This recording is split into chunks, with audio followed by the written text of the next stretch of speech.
So, Cara, we just filmed our last episode of the year, and it's so sad, but it's also so great because now we all get to all go off and spend time with our families and our friends. Stare at our beautiful Christmas trees. Stare at our trees, sniff the wonderful smell, and watch loads of Christmas movies. Which, to be fair, we've already been doing because we both love them, and the cheesier the better. There's something so great about watching Christmas movies and complaining about them while still enjoying them. Exactly. It's something, I mean, you just have to not take life so seriously. But this hymn that we talked about today, God Rest You Merry Gentlemen, is actually featured in a bunch of TV and film like throughout the years. And I was shocked, but I also remembered that this was in A Christmas Carol, and it's been in a few versions of A Christmas Carol, but this actually in Charles Dickens's book. Yes. He actually quotes it, and then in television and film iterations it shows up. And I just remember, what is it, like a little bunny or something? Yes. He's like a panhandling bunny in the Muppet Christmas Carol version who sings this song, and it is the cutest thing. It's very funny. That's when he like throws a wreath at him. I think so. Yeah. I love that. So this is my absolute favorite Christmas movie. And I ended up reading Christmas Carol like last year or the year before. I think it was last year, because I was like, I've never read this book. I've just trusted the Muppets. Yeah. You would be shocked. Like, it's line for line. Yeah. It's probably one of the most faithful to the book renderings of this film, which is wild. But yes, it's the little beggar boy that comes to his door caroling, and he's just like, basically Scrooge is just like, why don't you just die? We have too many people in the world anyway. Yeah.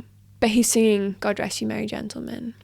Yeah, and also this song is featured in the animated version of The Grinch. The more recent one with Benedict Cumberbatch. Is he the voice? I can't remember, but I think he might be. I think you're right. Let me check it out, because like he's got a great voice for The Grinch. He really does. But the Grinch in this one, when he's visiting the local town, there's like a little choir, and they start singing this, and then he gets really annoyed with them, and then they start like chasing him down the street singing this. And I think it's the Pentatonics that do that. It is the Pentatonics version, which I was so shocked by. I was like, what? This is such a good version. Yeah. And again, what's interesting is that in the movie, they cut out one instance of it, but when they first start singing the song, they actually do sing all of the first verse. Yes, so they sing the first verse multiple times. They don't go through the verses. The first time they sing it, they do actually sing the part about like Satan's power, which is like really interesting to me. But then the second time, they cut those lines and just go straight to tidings of comfort and joy. Yeah. But I think I've heard it in other Christmas movies too, and I think it's because like it's in a minor key, I think, and so it has this kind of intensity to it. If you sing it fast, it's like and so it can be used as to kind of build tension as well, and I think maybe that's why.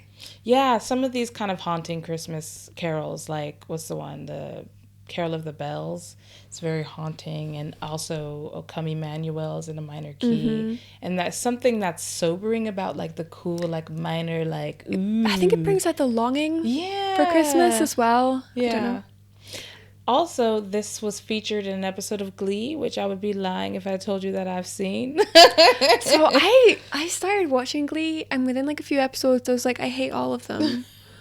I think, you know what's so weird? I love music and I love television and film, but I'm not too keen on both of them. No. I'm not super keen on when you put them together. So you would think I'd be super into musicals, and I'm just really not. And I can't put my finger on what it is. But I like musicals. Some musicals, not so much modern ones. It's a whole other tangent. We could do an OTR on this, let us know. But the idea of like a TV series where every single episode is musical, I'm just kind of like, it's a lot of effort. Well done, production team, for putting it all together, but I pity your accountants that have to get all the rights to everything and pay all the royalties. That's true. Yeah, not a fan of Glee. In the last, I don't think they sang God Rest You Merry Gentlemen in the Christmas special for Peanuts. The Peanuts Christmas special. Tell me, or maybe I'll watch it after this and validate my own memory, but they do read Luke 2. And that's just amazing to me, because all of these examples are basically, because, God Rest You Merry Gentlemen is heavily influenced by Luke 2. And then you have a special, hugely popular special like the Peanuts Christmas special, where they just straight up read. But Charles Schultz would have professed faith. Okay. I'm pretty sure he did. Okay. Because there's a few Peanuts comics that you think, yeah, okay.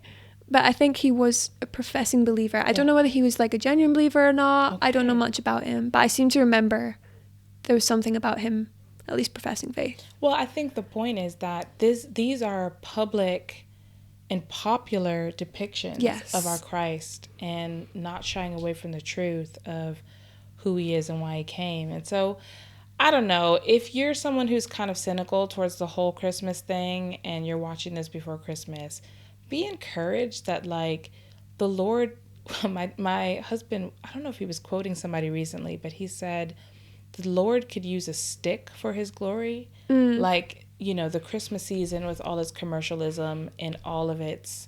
It was Francis Schaeffer. Francis Schaeffer was referring to Moses' staff. Yeah, I was going to say the context was the stick he was referring to was Moses' staff. He could use a stick to glorify God. He could use a season where we get 90% of it wrong, but the 10% we get right is so right. So take that away.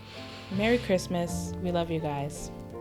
I hope you enjoyed that clip from the Hymnpartial podcast, but before you go away, make sure you hit subscribe and ring the bell so that you are notified whenever we release new content on this channel.